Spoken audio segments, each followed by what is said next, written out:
The courtroom drama surrounding Blake Lively just took a shocking new turn, and if you think you know the story, think again. This isn't just about a dismissed lawsuit. This is a tangle of secret declarations, text messages, and alleged smear campaigns that could blow the case wide open. Today, we're diving deep into the latest filings, including James Vizuka's explosive statements, Leslie Sloan's claims, and what all of this means for the parties involved. By the end of this video, you'll understand why this story is far from over and why the truth may be more complicated and messier than anyone imagined. Last week, a Daily Mail reporter submitted a brand new declaration, and the very same day, Blake's team responded to highlight that key documents still hadn't been produced. Now, Leslie Sloan has filed her own response, claiming this proves bad faith on the other side and demanding attorney's fees, even though she already filed a proper motion months ago that hasn't been ruled on. This is possible because legal rules allow new motions if fresh evidence emerges.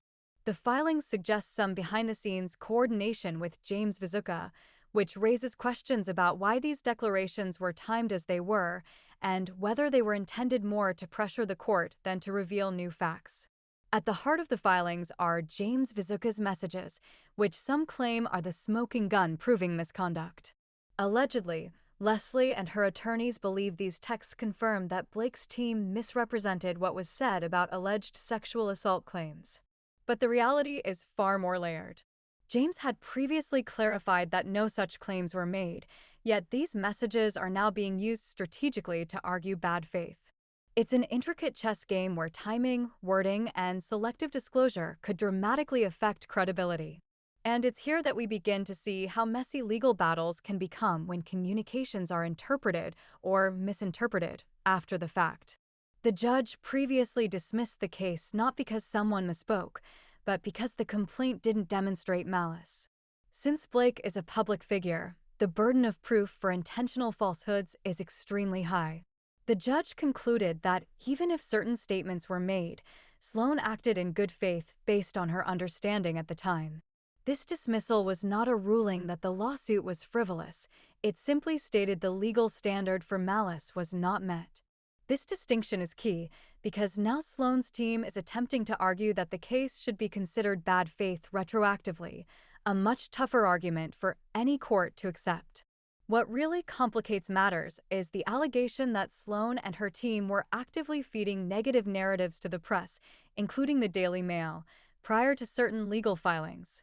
According to reports, these narratives involved creative differences and claims about Blake's film set conduct, claims that were later refuted by multiple sources, including Blake herself. By painting a picture of a smear campaign, Sloan's filings aim to shift focus, but this also opens her actions to scrutiny.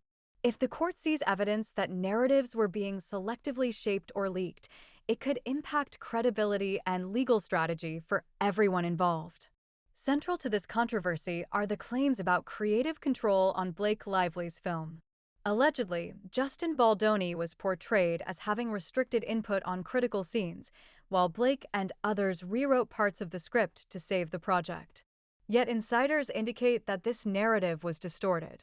The screenwriting and adaptation were led by women, aligning with the source material, and any rewrites were part of the normal production process, not a unilateral takeover. By framing creative decisions as a source of conflict, filings suggest intentional manipulation to influence public perception, adding another layer of complexity to the ongoing legal saga. A key concern is the shifting testimony of James Vizuka. Messages and emails reveal inconsistencies, where he provides one version to one party and a slightly different version to another. Courts take these discrepancies seriously. If a witness appears to be tailoring testimony to benefit a particular side, their overall credibility can be undermined. This back and forth could make or break the argument that Sloan acted in bad faith. The interplay between these statements and how they align with the legal standard for malice is a fascinating example of how courtroom strategy intersects with human behavior and narrative control.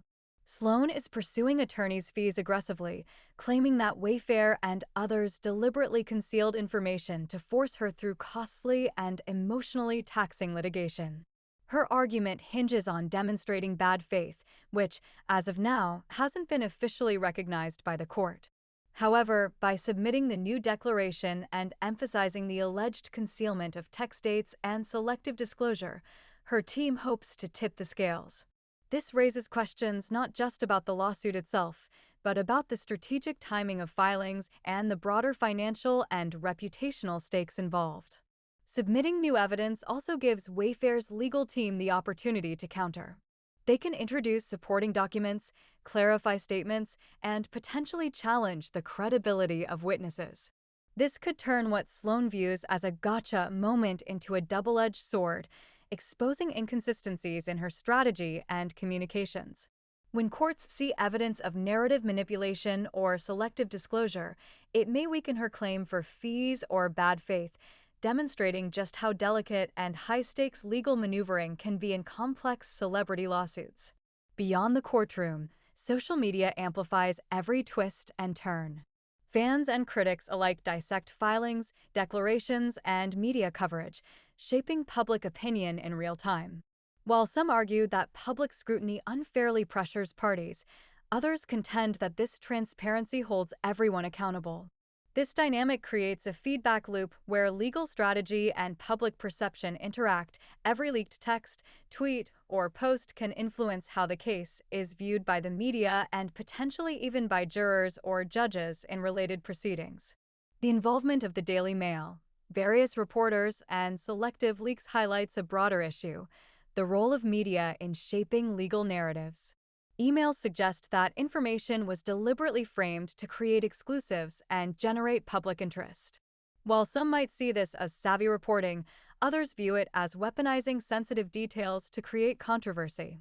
This blurring of lines between news, advocacy, and litigation strategy underscores the challenges journalists and legal teams face when high-profile disputes unfold in the public eye. Timing has been everything in this case. Filings, declarations, and public statements appear to be carefully orchestrated to maximize pressure, visibility, and potential leverage. From late-night declarations to selective disclosures of text chains, the pace and placement of evidence plays a strategic role. Understanding this timing reveals how legal teams attempt to gain advantage not only in court, but also in controlling the narrative outside it.